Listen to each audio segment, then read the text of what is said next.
Hey everyone, I'm Brandon from Nagios and welcome back to the channel. Today I got a quick video for you on how to add in contacts and contact groups within Nagios XI. This will be a relatively quick video, so let's just get started.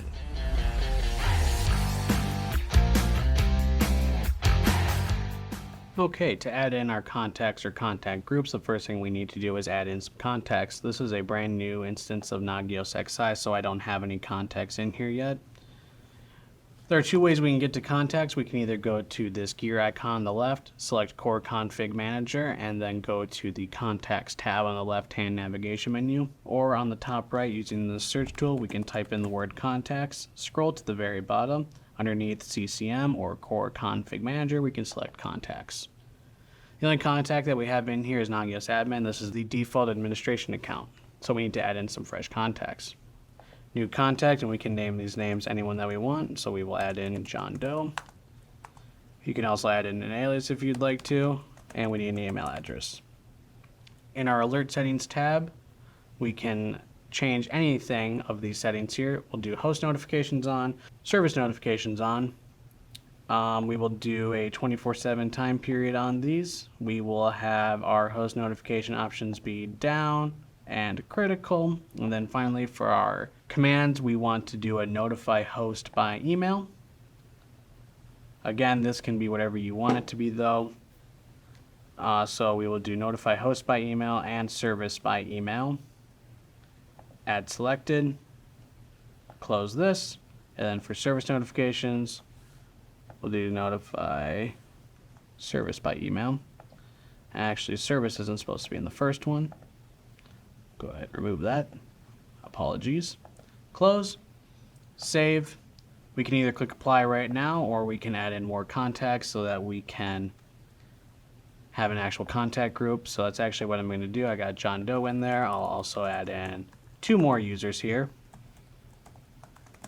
Again, back to the alert settings.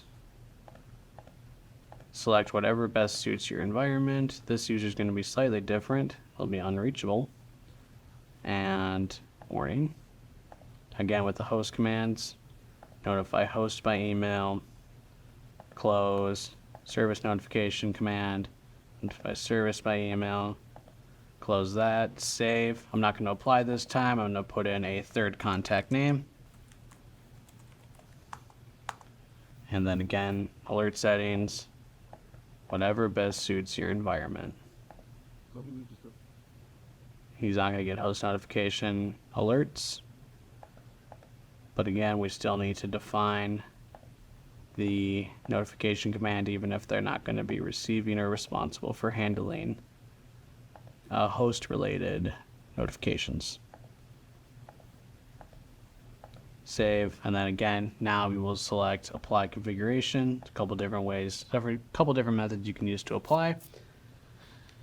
And that's it. So now we have our contacts in, and we can go to contact groups. Now let's just say that Eric and Sally, these 2 names that we just created, Eric and Sally, let's say they are C-suite managers and only need to deal with decision making.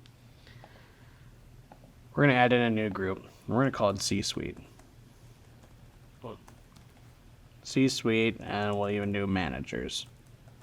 And then in our alias, we'll just do managers. And again, Eric and Sally are our 2 C-suite managers in this instance, so we can add them to this specific contact group. And then click save. Again, we gotta click apply. We can click apply here or down here even. Apply the configuration.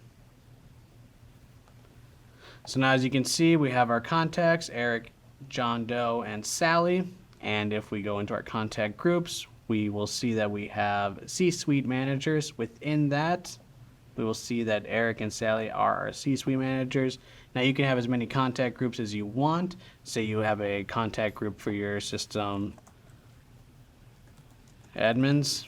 You have your system admins, or you have your SOC analysts. It all depends on the type of data that you want to give out and who you want to give it to. This kind of just helps streamline that process. It also, when you're creating a host within XI, you can determine which contacts or which contact groups get notified of a particular instance going down, and we can show a quick example of that. So when we go to, let's say, a website here, and we're just going to monitor Amazon.com. We'll leave all of this as default, this page as well. Here's our notification settings page. Now we can either select just individual contacts, so again, here's those fake names that we created, but then we could also have those contact groups. So if this were to be, say, a critical system, let's say a firewall, and it goes down and we have a network team. We would maybe want to select the network team in this contact groups to be able to get that notification so that when the firewall goes down, they can quickly respond and get it back online ASAP. Now our C-suite managers are very interested into knowing whether or not Amazon is reachable, so we can select our managers as our notification people.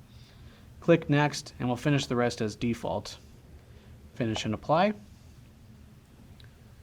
So now when this host goes down, the C-suite contact group is going to be the group of people that is notified of Amazon going down or of any of these different services flipping states, whether or not it be the ping going to flapping or the DNS resolution being in a warning state. The C-suite managers are going to be notified of that instead of the person that we left out, which I believe was John Doe.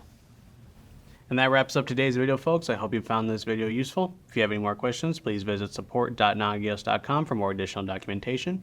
Also, be sure to stop by our YouTube channel for more amazing content. Thanks for watching. I'll see you next time.